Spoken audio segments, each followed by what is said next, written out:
Renaud Loranger, c'est un plaisir de vous accueillir aujourd'hui. Vous êtes à mi-chemin dans le festival et j'aimerais savoir si vous êtes ouf ou si vous avez tout simplement, vous êtes encore porté par le charme du concert inaugural avec Maestro Nagano. Oui, mais pas que du concert inaugural, en effet. On était très fébriles et on vient là, de vivre un week-end merveilleux, vraiment enchanté avec l'OSM, avec Kent Nagano, mais aussi avec Jacques Lacombe le lendemain. La grande question, évidemment, c'était de découvrir, en fait, savoir si le public était prêt à revenir, à se rassembler à nouveau en si grand nombre pour entendre la musique vivante. Et la réponse est oui. C'est ça qui est merveilleux. On a eu 2 soirées à guichet fermé, évidemment, capacité, jauge réduite là, par rapport aux circonstances, à des circonstances plus normales, mais quand même 1500 personnes à la fois vendredi et samedi soir. Donc, tout ça a commencé sur les chapeaux de roue, puis c'est très prometteur pour la suite du festival. Avant d'aborder ce qui vient cette semaine et cette fin de semaine, j'aimerais qu'on rappelle en même temps qu'il y a dans les parcs des concerts gratuits et que vous êtes également disponible en web diffusion. Oui, tout à fait. Ça, c'est une initiative qui est complètement nouvelle, en fait, le rayonnement dans la région, dans la ville de Joliette et puis aux alentours. Donc, c'est vraiment l'idée de réancrer le festival, de réenraciner le festival dans sa terre natale. Et donc, il y a une série de concerts qui sont pas très longs, en fait, qui ont lieu à l'extérieur, qui sont gratuits. Euh, on a tous les détails sur le site du festival, évidemment, lanaudière.org, mais c'est un peu comme une continuation, au fond, de la programmation, entre guillemets, officielle du festival, parce qu'on peut retrouver vraiment des artistes québécois de très haut niveau qui ont accepté de se prêter au jeu. Puis ça, c'est vraiment, pour moi, c'est très important, c'est merveilleux. Puis j'espère que ça rapproche vraiment le festival des Je gens là. crois qu'effectivement, c'est une magnifique façon de démocratiser la musique dite classique, la musique symphonique. Et c'est un peu in, hein?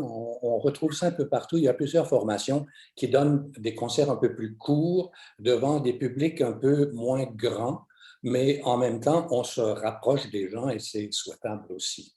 La fin de semaine s'en vient rapidement. Il y a une Ouais. voix qui s'approche et qu'on aime, qu'on adore. Karina Gauvin qui sera là dans quelques jours. Mais avant de pointer, faire le focus sur Karina, parlez-moi un petit peu de ce qui s'en vient cette semaine et en fin de semaine. Oui, donc vendredi soir, c'est le retour des grands ballets. Ils avaient fermé, clos l'édition 2019 du festival à l'amphithéâtre. On est très heureux aussi de les retrouver. Donc, Requiem de Brahms, ou chorégraphie, devrais-je dire, d'Andrew Skills sur le Requiem de Brahms. Ce sera une création mondiale, première mondiale, puisque la première à Montréal n'a pas été possible dans les derniers mois.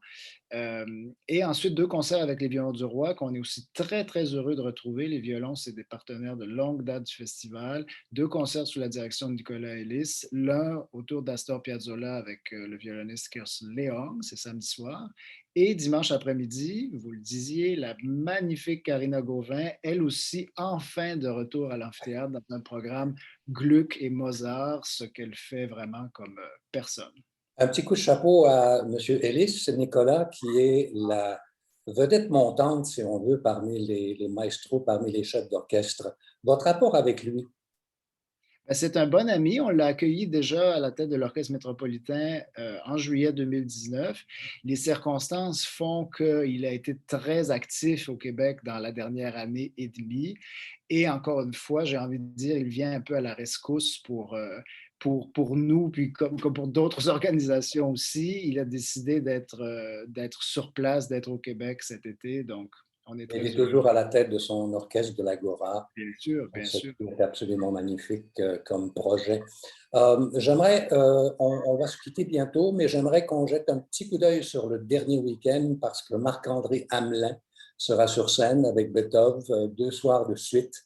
Et ça aussi, c'est un événement auquel qu'on attend beaucoup. Absolument. C'est un peu un rescapé de l'année Beethoven aussi, hein. C'était prévu en 2020, c'est passé à la trappe, mais là, on est très heureux de pouvoir répéter ces programmes. Donc, intégrale des concertos pour piano de Beethoven en 2 soirées avec Marc-André Hamelin et Yannick Nézet-Séguin et l'Orchestre métropolitain. Et le dimanche, ça c'est vendredi et samedi 6 et 7 août. Et le 8 août, concert de clôture, toujours avec Yannick et l'Orchestre métropolitain, Symphonie du Nouveau Monde de Dvorak.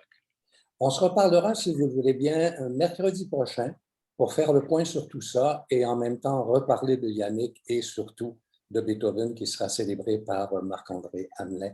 Merci beaucoup, Renaud Loranger, et à très bientôt. Merci à vous, avec grand plaisir. Au revoir. Au revoir.